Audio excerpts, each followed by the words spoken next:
한 나라의 무기 장사꾼들이 수십조 원짜리 계약서를 테이블 위에 펼쳐놓고 직접 접어버렸습니다. 바로 대한민국 방산업계였습니다.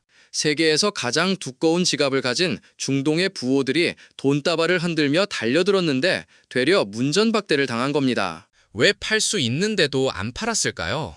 2026년 봄, 최대 70조 원 규모의 전투기 수출 협상 테이블 위에는 가격표가 아니라 소스 코드라는 보이지 않는 열쇠 하나가 놓여 있었습니다. 돈과 기술이 충돌했을 때 누가 먼저 눈을 감았는지 그 협상장의 문을 열어보겠습니다. 여러분, 직장에서 이런 경험 한 번쯤 있지 않으셨습니까?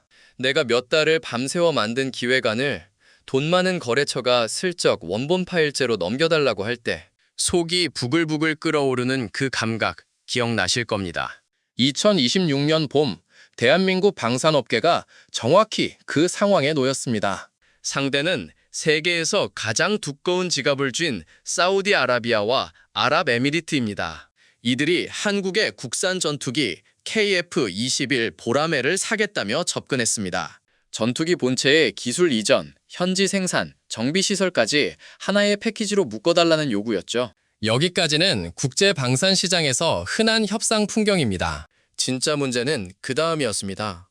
전투기의 두뇌를 통째로 지배하는 소프트웨어 명령어 집합체, 소스코드까지 공개하라고 요구한 겁니다. KF-21은 2015년 미국이 AESA 레이더와 전자전 장비 등 4가지 핵심 기술 제공을 거부했을 때 국방과학연구소가 이를 독자 개발해낸 결과물입니다. 문전박대를 당한 서름을 동력으로 바꿔 만들어낸 기술 주권의 결정체인 셈이죠. 그런데 중동 국가들은 수십조 원을 흔들며 그 심장을 통째로 꺼내라고 요구했습니다. 여러분이 10년 걸려 완성한 특허 기술을 누군가 현금 다발을 탁 올려놓으며 설계도째 넘기라고 한다면 그게 아무리 큰 돈이라도 쉽게 고개를 끄덕일 수 있겠습니까? 한국 정부는 핵심 소스 코드에 단호히 선을 그었습니다. 정비 공장이나 부분 조립 생산은 논의할 수 있지만 전투기의 뇌만큼은 절대 내줄 수 없다는 입장을 분명히 한 겁니다. 최대 700대, 70조 원으로 추산되는 시장이 눈앞에 있었지만 대한민국은 돈보다 무거운 것을 선택했습니다. 그렇다면 도대체 소스 코드라는 것이 뭐길래 이토록 완강한 걸까요? 스마트폰을 하나 떠올려 보겠습니다. 우리가 매장에서 돈을 내고 사는 건 기기 자체입니다. 하지만 그 안을 움직이는 운영체제의 원본 코드를 함께 넘겨주는 제조사는 세상 어디에도 없죠. 전투기의 소스 코드는 이보다 차원이 다른 이야기입니다. 소스 코드는 전투기라는 거대한 기계를 움직이는 절대적인 마스터키입니다. 레이더가 적기를 포착하는 순간부터 미사일 발사 명령이 내려지기까지 모든 판단과 명령이 이 코드 안에서 이루어집니다. 이걸 넘기면 어떻게 되느냐? 중동 국가들이 마음만 먹으면 우리 무기 체계를 분해하고 복제하고 자체 개량 버전까지 만들어낼 수 있게 됩니다. 비법 레시피를 알려주는 수준이 아니라 주방 전체를 통째로 넘기는 것과 같습니다. 이게 그냥 걱정만은 아닙니다. 실제로 KF-21 개발 과정에서 인도네시아 국적 기술자가 내부 자료 유출 혐의로 수사를 받은 전례가 있습니다. 여러분, 회사에서 퇴사하는 동료가 USB에 무언가를 담아나가는 장면을 목격한 적 있으신가요? 그 순간의 찜찜함을 떠올려 보세요. 방산 기술의 유출은 거기에 국가 안보라는 무게까지 얹힌 문제입니다. 한번 빠져나간 코드는 주워 담을 수 없고 그 코드로 만들어진 복제품이 언젠가 우리 하늘을 위협할 수도 있습니다. 직장인으로 비유하면 이렇습니다. 회사의 모든 거래처 정보, 원가 구조, 핵심 영업 전략이 담긴 서버의 관리자 비밀번호를 외부에 넘기는 겁니다. 그걸 넘기는 순간 그 회사의 경쟁력은 증발합니다.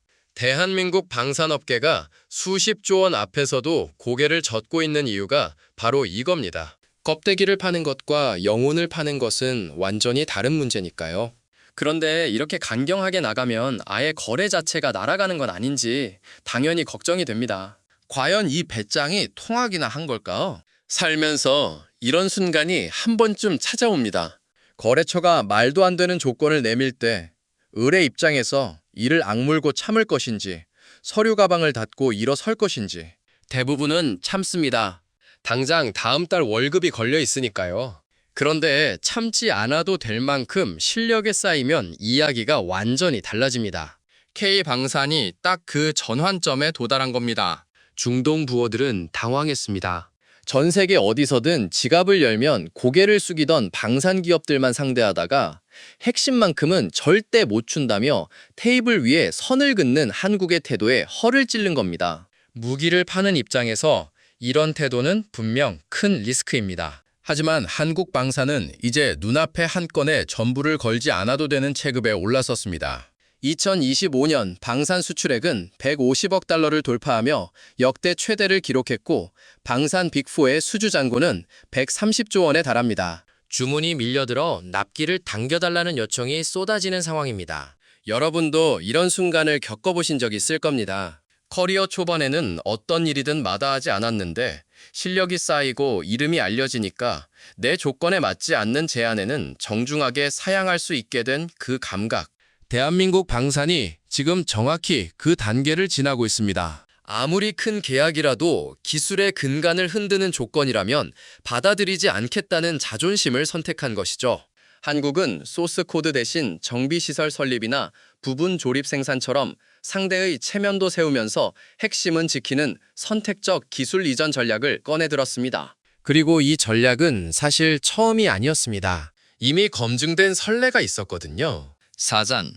먼저 고개를 숙인 건 중동이었다. 협상에서 먼저 자리를 박차고 나가는 쪽이 흔히들 생각합니다. 하지만 진짜 고수는 다릅니다. 일어설 수 있는 사람이 남아주는 것과 일어설 수 없는 사람이 붙잡혀 있는 것은 완전히 다른 게임이니까요. LIG 넥스원이 UAE, 사우디와 천궁2 수출 협상을 진행할 때 상대가 과도한 기술 이전을 요구하자 한국 측은 이 조건이면 계약 자체를 철회할 수 있다는 강경한 태도로 협상을 주도했습니다. 결과는 어떻게 됐을까요? UAE는 2022년 약 35억 달러 규모로 천궁2 10개 포대를 도입하는 계약서에 서명했습니다. 우리 돈으로 약 4조 7천억 원, 서울 한복판 초대형 빌딩 4~5채에 해당하는 금액입니다. 사우디도 뒤를 이어 2023년 32억 달러 규모의 계약을 체결했고 2024년에는 이라크까지 3조 7천억 원어치 수출이 성사됐습니다. 바다 밑에서도 같은 드라마가 벌어졌습니다. 한화오션. 당시 대우조선해양은 약 7조 원 규모의 인도 잠수함 사업에서 30년 무제한 보증에 모든 기술 이전, 현지 전량 제작까지 요구하는 비현실적인 조건 앞에 과감히 발을 뺐습니다. 감당 불가능한 조건에 억지로 매달리느니 깔끔하게 빠지는 것이 낫다는 판단이었죠. 직장에서도 마찬가지입니다. 정말 일 잘하는 사람이 사표를 품에 넣고 있으면 오히려 회사 쪽에서 조건을 바꿔서라도 잡으려고 합니다. 그리고 2026년 초 이란의 대규모 공습 속에서 천궁2가 실전 요격률 96%를 기록하자 중동의 러브콜은 한층 거세졌습니다. 성능이 실전에서 증명된 무기를 만드는 나라를 상대로 더 이상 갑질이 통하지 않게 된 겁니다. 그런데 여기서 한 가지 의문이 남습니다. 중동 국가들은 대체 왜 이토록 무리한 요구를 반복하는 걸까요? 단순한 욕심일까요? 아니면 다른 사정이 있는 걸까요? 무리한 요구를 하는 사람 뒤에는 대개 두 가지 이유가 있습니다. 정말 몰라서이거나 절박해서이거나. 사우디와 UAE는 후자입니다. 이들에게는 국가의 생존이 걸린 시한폭탄이 째깍거리고 있었습니다. 사우디의 비전 2030이라는 국가 개조 프로젝트가 그 배경입니다. 석유가 영원하지 않다는 걸 누구보다 잘 아는 나라가 방산물자 자체 생산 비율을 당시 2%에서 50%까지 끌어올리겠다고 선언한 겁니다. 100개 중 2개도 못 만들던 나라가 절반을 직접 만들겠다니 이건 목표가 아니라 절규에 가깝습니다. UAE도 다르지 않습니다. 단순 구매자가 아닌 기술 파트너로 올라서서 중동 방산 허브가 되겠다는 야심을 품고 있죠. 프랑스의 라팔 F5 전투기 공동 개발을 제안하며 수조 원을 내밀었는데 프랑스가 핵심 기술 접근을 완전히 차단하자 2026년 4월 협상을 전격 종료해버린 것도 이 맥락입니다. 여러분도 이런 불안을 느끼신 적 있을 겁니다. 지금은 괜찮지만 5년 뒤, 10년 뒤를 생각하면 가슴이 답답해지는 그런 초조함. 석유가 마르기 전에 먹고 살 기술을 확보해야 한다는 중동의 조바심은 노후 준비에 쫓기는 우리네 한숨과 크게 다르지 않을지도 모릅니다. 하지만 바로 이 절박함이 역설적으로 K방산의 가치를 증명합니다. 전 세계에서 가장 돈이 많은 나라들이 줄을 서서라도 사고 싶어하는 무기를 만드는 나라. 그 나라가 대한민국이라는 사실 자체가 우리가 어디까지 올라왔는지를 보여주는 증거입니다. 그렇다면 한국만 유독 까다로운 걸까요? 방산 강대국들의 거래 현장을 들여다보면 이 바닥의 룰은 상상 이상으로 냉혹합니다. 아무리 가까운 동료에게도 절대 보여주지 않는 것이 하나쯤은 있습니다. 연봉 명세서든 이직 준비 서류든 핵심 거래처의 단가표든 그게 신뢰의 문제가 아니라 생존의 문제이기 때문이죠. 국가 간 방산 거래에서는 이 원칙이 최고의 동맹국 사이에서도 칼같이 적용됩니다. 미국의 최고 혈맹이라는 영국의 사례가 대표적입니다. F-3 스텔스 전투기를 공동 개발한 영국이 미국에 소스코드 접근 권한을 요구했습니다. 같이 만드는 전투기인데 당연히 봐야 하지 않겠느냐는 논리였죠. 미국의 대답은 단 한마디였습니다. 안 된다. 영국이 공동 개발에서 빠지겠다고 위협해도 미국은 눈 하나 깜짝하지 않았습니다. 일본은 더 뼈 아픕니다. 1980년대 독자 전투기를 추진하던 일본은 미국의 압박에 F-16 기반 공동 개발로 방향을 틀었지만 정작 전투기를 통제하는 소스코드는 단 한 줄도 받지 못했습니다. 결국 소프트웨어를 밑바닥부터 새로 짜야 했고 천문학적인 돈과 시간이 허공으로 사라졌습니다. 이 두 사례를 보면 한 가지가 분명해집니다. 방산 시장에서 소스 코드는 돈으로 사는 것이 아니라 스스로 만들어내는 것입니다. 그리고 대한민국은 그걸 해낸 나라입니다. 2015년 미국에 거절당한 뒤 포기하는 대신 독자 개발의 길을 택했고 결국 해냈습니다. 과거 미국 앞에서 기술 한 조각만 알려달라고 사정하던 나라가 이제는 자기 기술을 스스로 통제하는 위치에 서게 된 겁니다. 동맹국에게조차 핵심을 내주지 않는 그 냉혹한 강대국의 룰을 대한민국도 이제 구사하는 쪽에 섰습니다. 하지만 자물쇠만 단단히 채운다고 끝나는 게 아닙니다. K방산의 진짜 전략은 따로 있습니다. 자물쇠를 아무리 단단히 채워도 시간이 지나면 누군가는 열쇠를 만들어냅니다.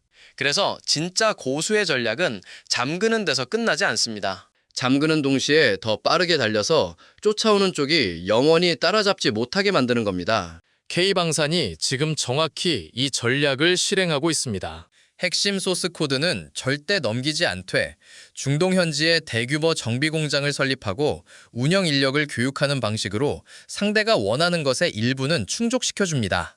2026년 초 사우디 공군 사령관이 KAI 본사를 직접 방문해 정비 훈련과 현지 산업 참여를 논의한 것이 이 전략의 실제 장면이죠.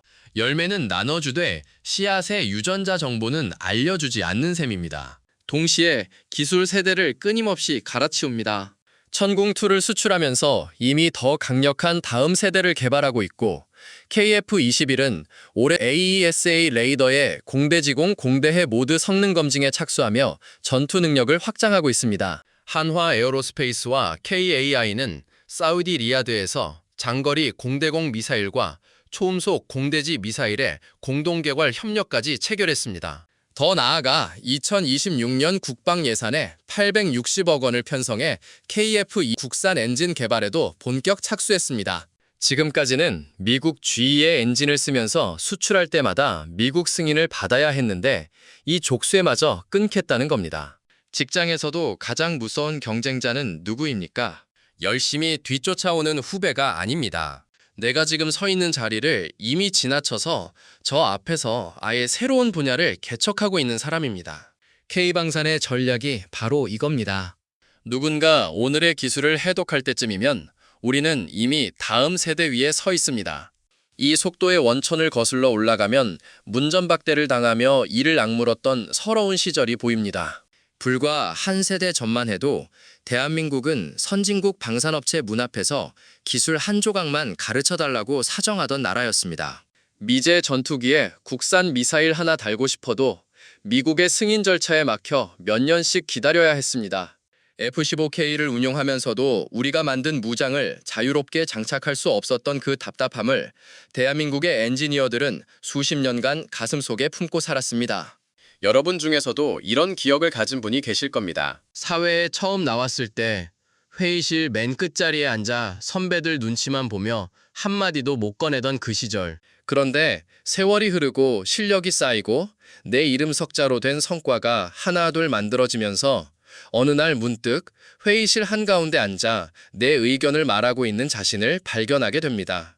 대한민국 방산이 지난 30년간 걸어온 길이 그것과 정확히 닮았습니다. 2025년 방산 수출 150억 달러를 돌파했습니다.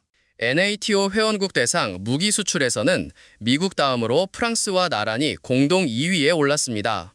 2026년에는 KF-2 초도 양산기가 공군에 인도되고 천궁2는 이란의 미사일을 96%의 정확도로 격추하며 실전에서 제 값어치를 증명했습니다. 세계에서 가장 돈이 많은 나라들이 줄을 서서 우리 무기를 사겠다고 합니다. 그리고 대한민국은 그 돈다발 앞에서도 고개를 숙이는 대신 내줄 것과 지킬 것의 경계를 스스로 정하는 나라가 됐습니다. 핵심은 이겁니다. 대한민국은 더 이상 남이 정한 룰을 따르는 나라가 아닙니다. 자기 기술의 가치를 스스로 매구고 자기 조건으로 세계와 거래하는 나라가 된 겁니다. 세상에서 가장 비싼 무기는 핵미사일이 아닙니다. 당신이 모르는 사이에 벌어지는 일입니다. 그 일의 속내, 저희가 가장 먼저 열어 보여드리겠습니다. 다음 영상에서 뵙겠습니다.